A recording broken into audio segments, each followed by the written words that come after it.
Meus amigos, nessa manhã estamos recebendo aqui nos estúdios do Portal No Ponto SC, no programa Dois Pontos, Napoleão Bernardes. Papo muito agradável sobre a política estadual, sobre a política nacional, eventualmente, claro, também falando de sua pré-candidatura ao governo do estado de Santa Catarina. E na saída do bloco anterior eu fiz uma pergunta sobre a conjectura que envolve as prévias do estado, que vão acontecer no próximo ano.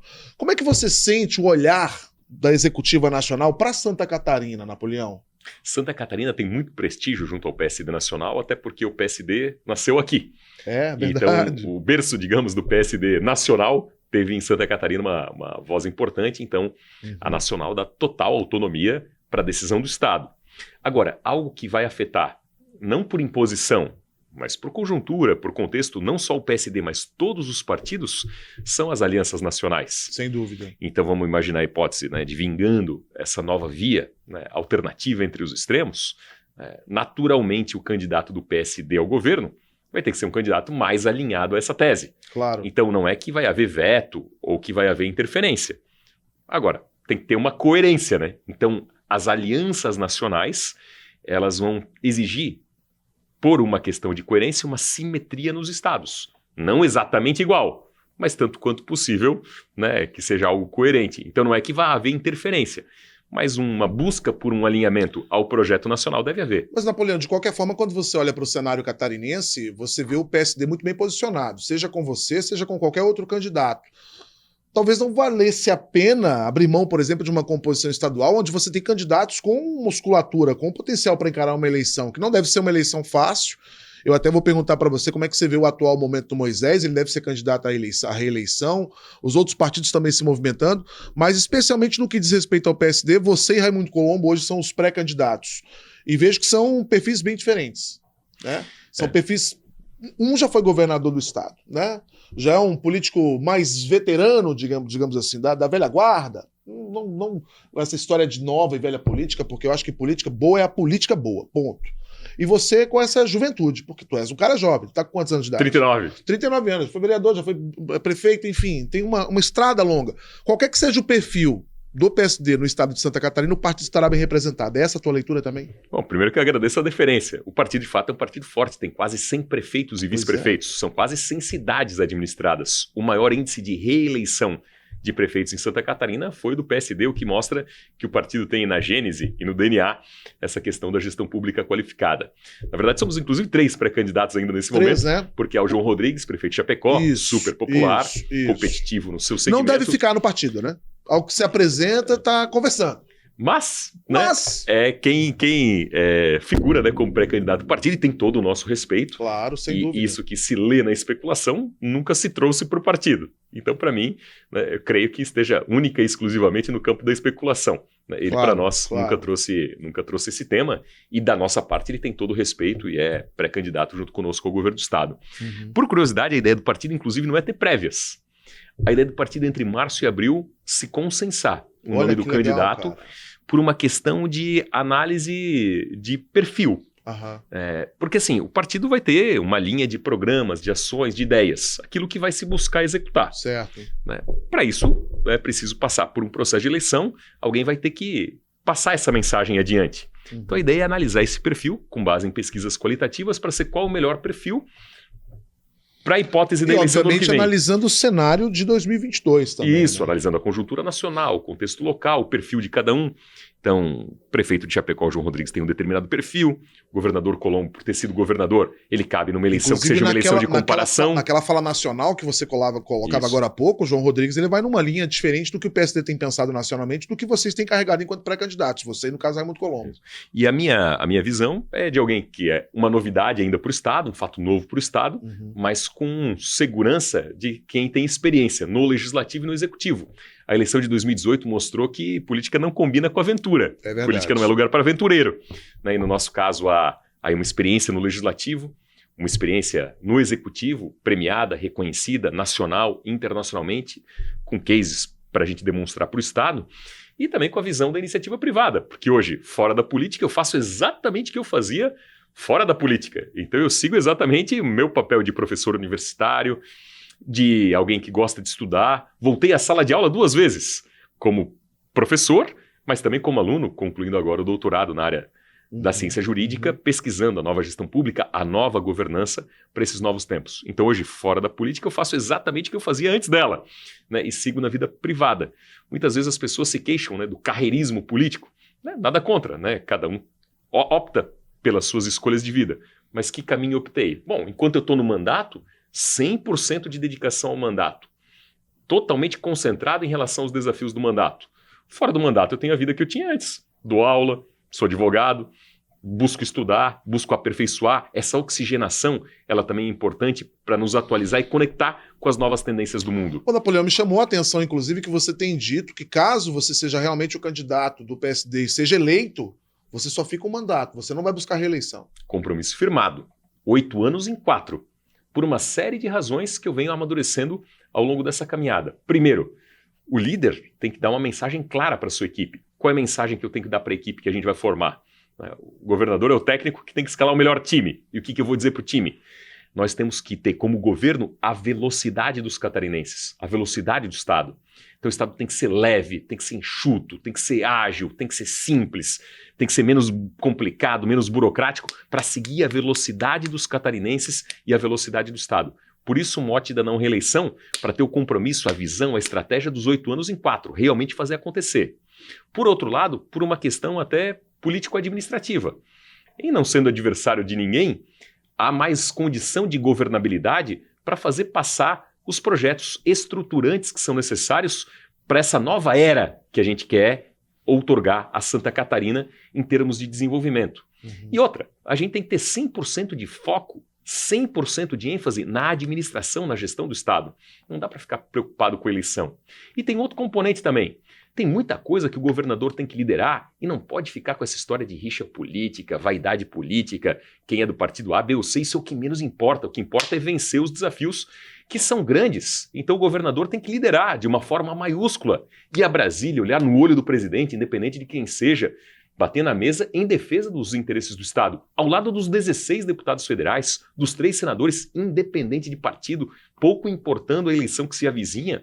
Então o governador tem que ser líder. Para, em termos de governo federal, buscar o que é direito nosso. Em termos de mundo, buscar as oportunidades que Santa Catarina pode ter. Em termos locais de gestão, para fazer o que tem que ser feito. Ser professor tanto quanto eu.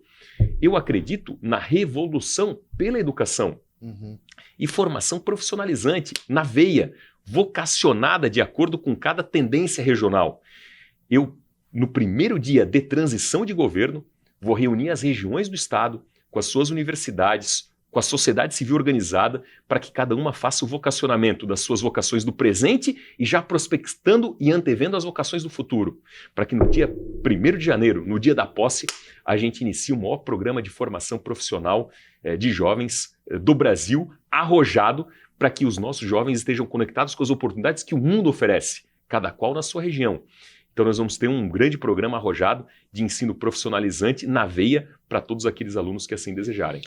Ô Napoleão, eu espero não só que você, enfim, se você vencer a eleição, né, e boa sorte para você, claro, mas que você consiga concretizar essa história da reeleição, porque infelizmente no Brasil isso virou uma vala comum, em que a cada 4 anos, infelizmente, você pensa o país eleitoralmente, você estoura teto de gastos, você vem com clientelismo, com aquele famoso toma lá da cá, trocando favorzinho para ganhar apoio partidário, distribuindo verba à vontade para vencer a eleição. Então, a gente espera realmente que essas ideias, que são ideias novas, mas que são ideias necessárias, estejam não só no seu mandato, mas que seja inspirador para outros mandatos também. E quero aproveitar, inclusive, para te perguntar como é que tem sido a receptividade. Você tem percorrido muito o Estado, né? Tem ido a prefeituras, tem visitado deputados, tem corrido o Estado de uma forma geral. Como é que está sendo a recepção ao nome de Napoleão Bernardes? Tenho andado muito e, graças a Deus, a recepção é boa. Tá morando em Blumenau? Moro em Blumenau. Eu tenho as minhas vinculações profissionais com o Itajaí, já que meu doutorado é ali. Sim, sim. Mas agora com o virtual também facilita, né? Com certeza. E, enfim... logo que deixei a prefeitura, nos 2, 3 anos seguintes, segui na sala de aula lá na FURB, nesse momento só licenciado em virtude do doutorado, mas então eu estou percorrendo Santa Catarina, cidade a cidade, falando com gente de todas as classes sociais, de todas as idades. Sendo bem sincero, onde eu acertei lá quando fui prefeito, e onde eu mais assim tive êxito, foi de pessoas que eu ouvi. Pessoas que eu ouvi, independente, como eu disse, de classe social, de idade, ouvindo as pessoas certas, a gente vai acertando mais. Então, eu acho que o grande talento para quem faz gestão pública é ter a capacidade de ser o técnico, de escalar o melhor time por um lado, mas ter a boa capacidade de sensibilidade, de somar as vivências, de somar as experiências. Até diante disso, eu tenho apresentado uma outra proposta inovadora e bem ousada. E isso é fruto dos meus estudos, por um lado, da governança corporativa no mundo, mas outro da vivência da pele, da vida real, da sensibilidade. O secretariado de Estado, eu passei a entender que tem que ser um reflexo da sociedade, um espelho da sociedade. Santa Catarina é um estado de excelência, pessoas de excelência. Assim tem que ser composto o governo.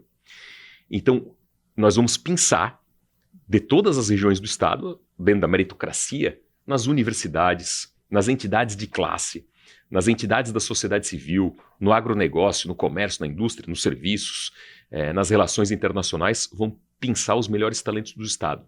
Em igualdade entre mulheres e homens no secretariado de Estado. Não por modismo e por nenhuma outra razão que não seja busca de máxima eficiência e resultado.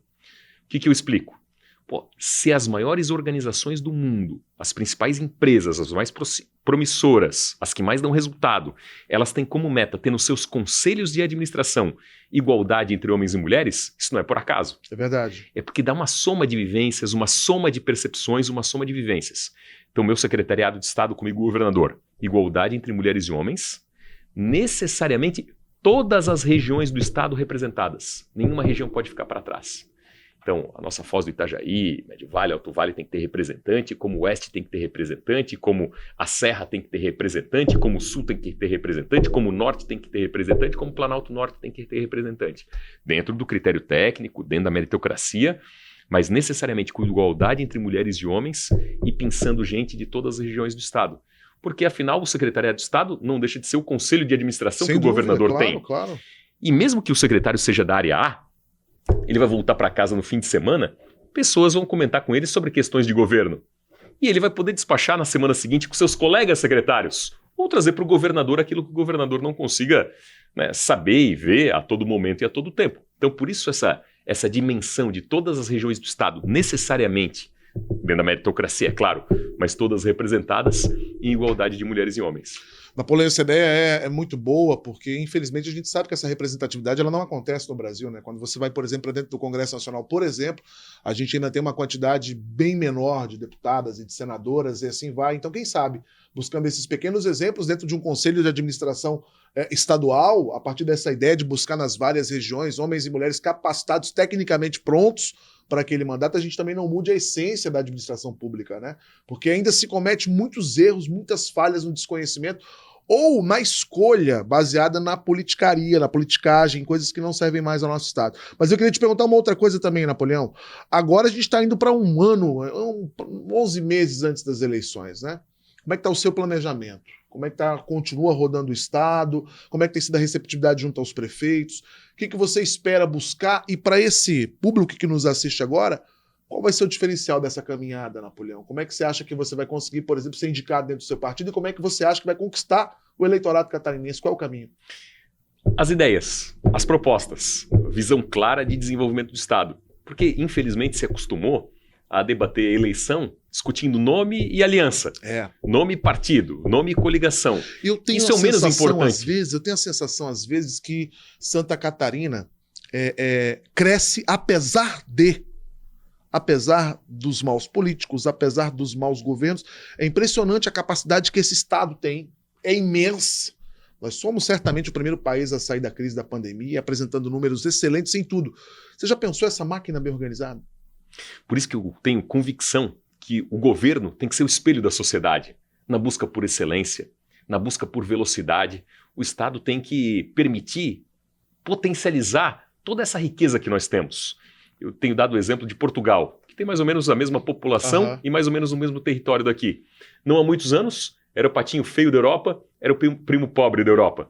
Como é que Portugal deu a volta por cima? É o primo rico e é o xodó, hoje do mundo. Primeiro, visão clara de internacionalização. Não só para que as grandes empresas exportem, mas para garantir, com apoio do governo, que pequenas, micro, médias empresas consigam exportar para o mundo, vender para o mundo, ter no mundo o mercado consumidor dos seus produtos. Então, a internacionalização da economia por um lado e o turismo por outro. Que turista do mundo não vai ter Santa Catarina como um xodó se a gente souber ter primeiro infraestrutura e condição para isso, sem dúvida. qualidade de vida para as pessoas daqui para isso, mais uma promoção turística adequada. Então a minha visão é uma visão ousada, arrojada, inovadora, para que a gente busque no mundo as melhores oportunidades. A pandemia fez acelerar muita coisa que levaria muito tempo para ser assimilada. Para dar um exemplo atual, hoje se assimilou mais, por exemplo, o trabalho remoto. Sem dúvida. Então, antigamente, o grande troféu era trazer uma indústria.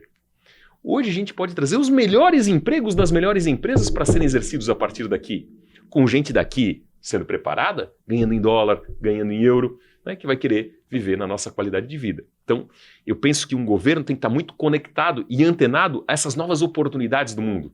Se a gente fizer mais do mesmo, os resultados vão ser o mesmo. A gente tem que virar a chave e pensar de uma forma inteligente, criativa, e Santa Catarina tem toda a condição disso, para que o governo, né, não seja um atravancador, um atrapalhador, entre aspas, mas para que seja o facilitador e o animador dessa nova era de prosperidade, de riqueza e desenvolvimento que a gente quer criar. Porque eu tenho convicção de que é o desenvolvimento econômico que vai nos trazer um passaporte muito seguro para o desenvolvimento humano e para o desenvolvimento social. O melhor caminho para o desenvolvimento social, para o bem-estar social, é ter desenvolvimento econômico, para ter emprego e oportunidades. E isso passa por uma série de vertentes, né, como infraestrutura, como a qualificação, como a saúde e a qualidade de vida para as pessoas. Olha, gente, eu estou basicamente impressionado, satisfeito. A gente está sempre trazendo ativos políticos importantes do Estado aqui ao nosso estúdio do No Ponto, mas hoje, especialmente, eu saio daqui muito encantado, muito satisfeito com tudo que eu ouvi. Napoleão, que você seja muito iluminado na sua construção de caminho. Foi um prazer imenso receber você aqui nos estúdios do No Ponto SC e especialmente participar do programa Dois Pontos. A gente quer construir a política do bem, quer dar espaço para que os políticos do bem, com as novas ideias, possam, de fato, ter acesso ao público, ter contato ao público. A gente entende que a boa política é a política das boas ideias. Então, por tudo isso, eu quero desejar muita sorte na sua jornada, convidar você para outras oportunidades aqui ou na Rádio Cidade, enfim, e dizer que a gente está muito satisfeito com a tua presença. Professor, muito obrigado. O privilégio é meu de poder estar aqui e sempre bom estar em Itapema. E com certeza voltamos aqui no Dois Pontos e também lá na Rádio Cidade. Combinado? Que papo legal, hein, cara? Obrigado. E você, claro, vai acompanhar nas nossas redes sociais. Em breve vai estar aí pronto para você curtir em todas as nossas redes sociais. Quero agradecer ao Napoleão, quero agradecer à assessoria que esteve por aqui nessa manhã de hoje. Desejar a você um forte abraço e esperamos você em breve por aqui. Tchau, tchau.